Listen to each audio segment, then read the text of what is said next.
On the morning of September 14, 1994, a charter captain named Walter Dunmore idled his 26-foot Trojan 11 miles north of Conneaut Harbor, Ohio, running a slow troll through Lake Erie's central basin for walleye that had scattered off their usual break lines. The water beneath him held steady around 60 feet, deep enough that the graph recorder bolted above the helm usually lost the bottom in a soft grey wash. That morning it did not. At 6:40, with the sun still low over the New York shoreline behind him, the paper feed on his Lowrance recorder began printing a pattern Dunmore had never seen in 18 years of running that basin. Straight lines, then more straight lines crossing them at even intervals, a lattice unspooling across the roll of thermal paper as the boat drifted over it at 4 knots. Dunmore cut the engine and drifted back across the same track twice more. The recorder printed the same pattern both times, the same spacing, the same depth. He marked the coordinates by hand on a paper chart folded under the console, a habit from before the boat carried a LORAN unit worth trusting, and he said nothing to his 2 clients. He tied off the Trojan at noon and drove to a payphone outside a bait shop on Broad Street to call a friend who taught earth science at the county community college. If you're enjoying this story so far, don't forget to hit the like button and subscribe. Drop a comment telling me where in the world you're watching from. I love hearing from you. What the recorder had printed was not a photograph. A 1994 graph sonar does not produce images. It produces a continuous trace of the strongest return beneath the transducer, painted line by line as the boat moves. And what that trace showed was a repeating series of raised ridges, spaced roughly 12 feet apart, crossed at what the geometry implied was a right angle by a second, fainter set of ridges, spaced closer together. Dunmore's friend, a geology instructor named Carl Feeney, drove out to the harbor 2 days later and rode along while Dunmore retraced the track. The recorder printed the pattern a 4th time, this time with Feeney watching the paper feed directly. Feeney did not offer an explanation on the boat. He asked Dunmore for the earlier printouts, and Dunmore gave him copies, keeping the originals rolled in a coffee can under his workbench, a habit that would matter later. Lake Erie's bottom in that stretch of the central basin is mapped as glacial till over Devonian shale, a smooth, gently sloping surface that geologists had surveyed for decades through commercial dredging studies and pipeline routing work. Nothing in the published bathymetric charts for that section showed structure. Ridges of the spacing and regularity Dunmore's recorder was printing do not occur in glacial till without either a buried bedrock outcrop with unusually consistent jointing or something placed there.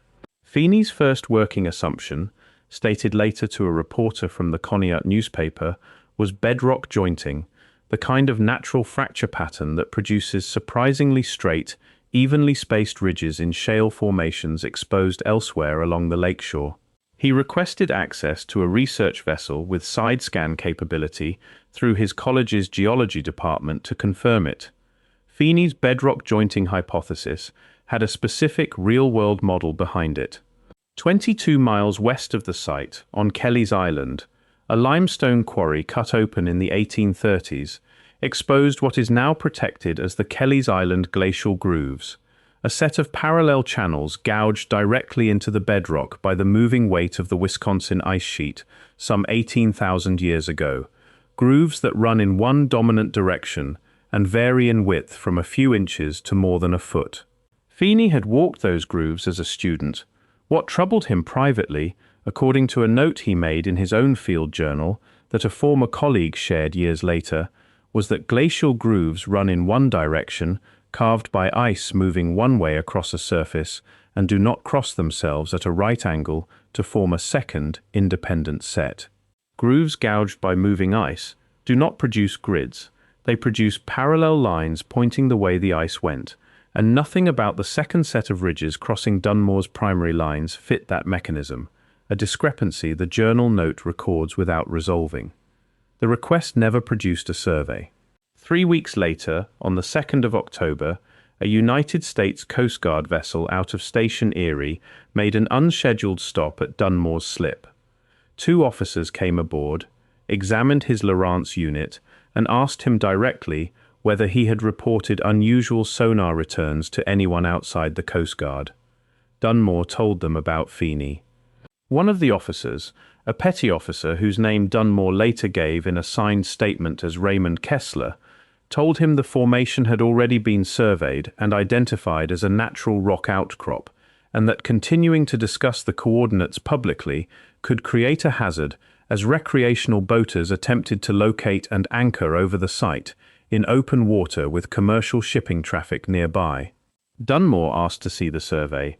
Kessler said the report was held at the district office in Cleveland and was not available for public release. No case number was offered. No written notice was left aboard the boat. Dunmore filed a Freedom of Information Act request with the 9th Coast Guard District 11 months later, in September of 1995, after the story had circulated enough among local boaters that he wanted something on paper. What came back, 7 months after that, was a partial boarding log covering the relevant period at Station Erie. The log documented routine patrols, weather checks, and 2 boardings for safety equipment violations in the days surrounding October 2nd. The boarding of Dunmore's vessel does not appear in it. 3 consecutive days spanning the visit, the 1st through the 3rd of October, are missing from the log entirely, not redacted, simply absent, with the entry for September 30th followed directly by one dated the 4th of October. The Coast Guard's response letter, which Dunmore kept, states that the missing pages could not be located and that no further copies existed in the district's records management system. The story reached a wider audience than Dunmore had wanted. A Cleveland television reporter picked it up in the spring of 1997 after hearing about it secondhand from a boater at a fishing tournament weigh-in, and ran a 4-minute segment on the station's evening broadcast that included footage of Dunmore holding up one of the printouts to the camera and a brief telephone statement from a Coast Guard public affairs officer in Cleveland who said only that the agency did not comment on individual boarding actions and referred further questions to the district office. The district office did not respond to the station's follow-up request before the segment aired. No correction, retraction, or clarifying statement from the Coast Guard appears in any surviving record after the broadcast. Dunmore told the reporter on camera that he had stopped bringing it up with other captains at the harbour, not because he doubted what his own recorder had shown him 4 separate times, but because he had grown tired of explaining a boarding that, according to the agency's own paperwork, had never happened. Carl Feeney's research trajectory shifted not long after. He is listed in the community college's course catalogue through the spring of 1996, teaching introductory earth science and a seminar on Great Lakes glacial geology. By the fall semester, he had moved to teaching general physical science and had dropped the glacial geology seminar from his rotation. When a local television reporter working a follow-up piece in 1997 asked him about the Lake Erie sonar returns, Feeney said only that he had reviewed the data and found no definitive explanation, and that he preferred to let the matter rest. He did not publish anything on the formation, in the community college's own bulletin or elsewhere, and colleagues who worked alongside him in later years say he rarely discussed it. The printouts he had asked Dunmore for were never returned. Dunmore's own copies, the ones kept in the coffee can under his workbench, survive today, 4 strips of yellowed thermal paper that have lost most of their contrast but still show, under raking light, the crossing ridge pattern the recorder traced twice in 1 week, in the autumn of 1994. The formation beneath Lake Erie's central basin is not, on the available record, a unique claim. Roughly 250 miles to the northwest beneath Lake Huron, a University of Michigan archaeologist named John O'Shea began a systematic sonar and diving survey in 2008 of a submerged land bridge known as the Alpena Amberley Ridge, reasoning from the documented lower water levels of the early Holocene that a ridge now sitting under as much as 100 feet of water had once stood dry, exposed for thousands of years before Lake Huron's basin filled to its modern level. What O'Shea's team found, confirmed by side-scan sonar and then by direct dives beginning in 2009, was not a natural rock outcrop. It was a constructed hunting landscape, stone lines arranged as drive lanes to funnel caribou herds toward waiting hunters, stone cairns marking blind ends, a complex whose layout matched known caribou hunting architecture documented on dry land in the Canadian Arctic. Radiocarbon dating of associated organic material and geological dating of the ridge's submergence placed the structures at roughly 9,000 years before the present, built by people who lived on that land while it was still land, before the rising lake buried it under water that has kept it largely undisturbed since. If you're hooked on this story, make sure to subscribe and turn on notifications so you never miss an upload. Your support means everything and helps me bring you more emotional stories like this one. The Alpena Amberley discovery did not stand alone within the Great Lakes Basin either. In 2007, a northwestern Michigan college researcher named Mark Holley, conducting a side-scan sonar survey of shipwrecks in Grand Traverse Bay, Lake Michigan, recorded a linear arrangement of boulders under roughly 40 feet of water, spaced and aligned in a pattern that did not match the surrounding glacial cobble field. Divers sent to examine the site documented a boulder among the arrangement bearing a series of grooves that some observers interpreted as a carved animal outline, though the carving's authenticity remains contested within the archaeological community and no consensus attribution has been published.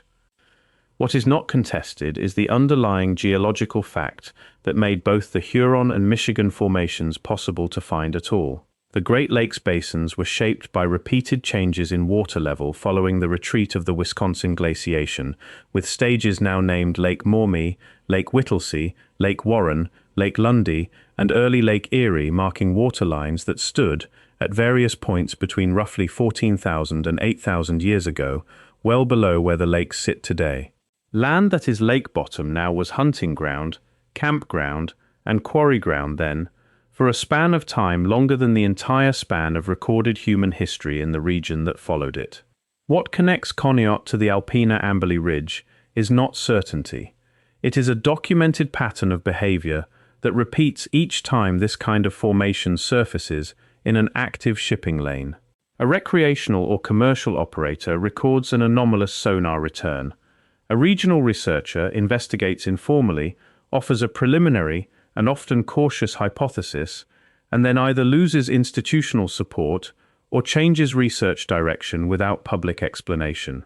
An agency with jurisdiction over the water, whether federal or academic, either declines to fund a confirming survey or produces a record with a gap precisely where the confirming visit would have occurred. The formation is neither confirmed as artificial nor ruled out as natural, and the file, where one exists at all, closes itself through absence rather than through resolution. Dunmore did not let the matter close on the Coast Guard's silence.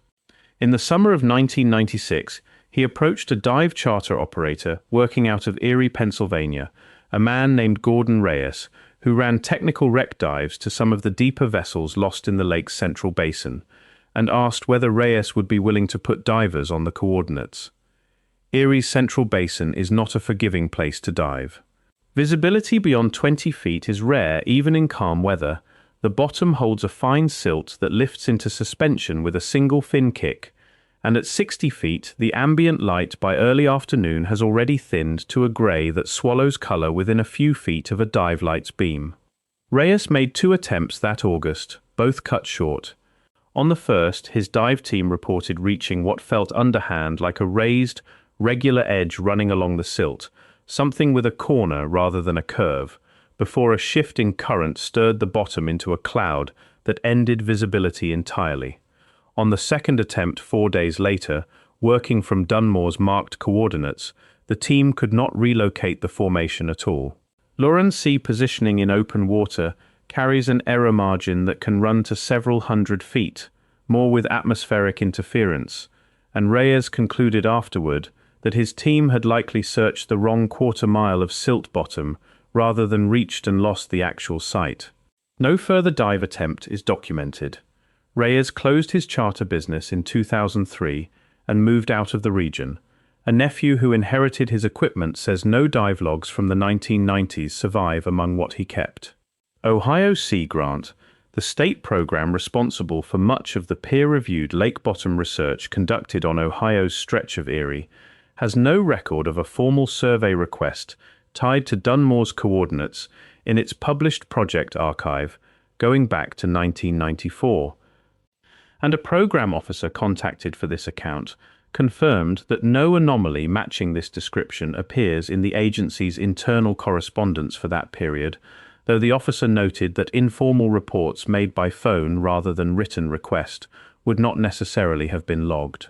The National Oceanic and Atmospheric Administration's Office of Coast Survey conducted broad multi-beam bathymetric resurveys of sections of Lake Erie beginning in the 2000s as part of an effort to modernize navigational charts across the Great Lakes. Work that produced far higher resolution seafloor imagery than anything available to Dunmore's Lowrance unit in 1994.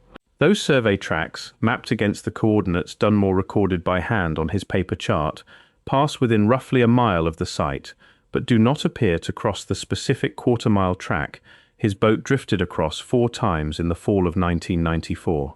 The gap has never been deliberately closed. It has simply never been prioritized, a fact that reads on its own as coincidence, and that reads differently set beside a missing boarding log, a geologist who stopped teaching the subject, and a dive team that could not relocate what its own hands had touched. In the spring of 2012, a marine surveyor named Patricia Vann, working out of Cleveland and certified in hydrographic data analysis for the shipping industry, was shown digitized scans of the 4 surviving printouts by Dunmore's son, who had grown curious about the coffee can his father kept for 20 years. Vann's professional opinion, given in a short written assessment rather than a formal published paper, was that the trace pattern was consistent with a solid, regularly jointed reflecting surface rather than with soft sediment, weed growth, or a school of fish, the explanations most commonly offered for anomalous sonar returns in freshwater lakes. She also noted what she could not determine from the printouts alone, that a 1994 graph recorder cannot establish true dimension or exact right-angle geometry the way a modern multi-beam system can, and that her assessment described the character of the return rather than confirmed the shape beneath it. Vann offered to review any follow-up multi-beam data if it existed.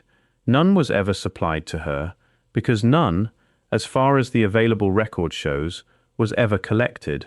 What a genuine grid of stone ridges, spaced with the regularity Dunmore's recorder printed, would require, if the formation is what the raw data suggests rather than a coincidental bedrock joint pattern, is a builder working on dry, exposed ground during one of the lower water stages that shaped this basin after the retreating ice sheet uncovered it.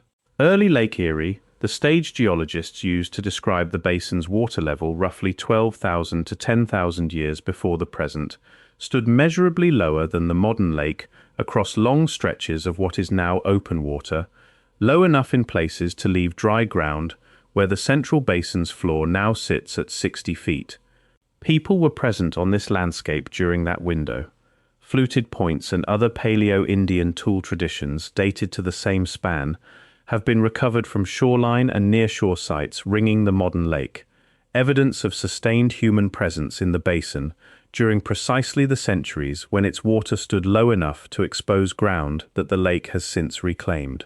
A stone alignment built during that window on ground that was dry land for a functioning human lifetime and longer would not require anything the regional archaeological record cannot already accommodate.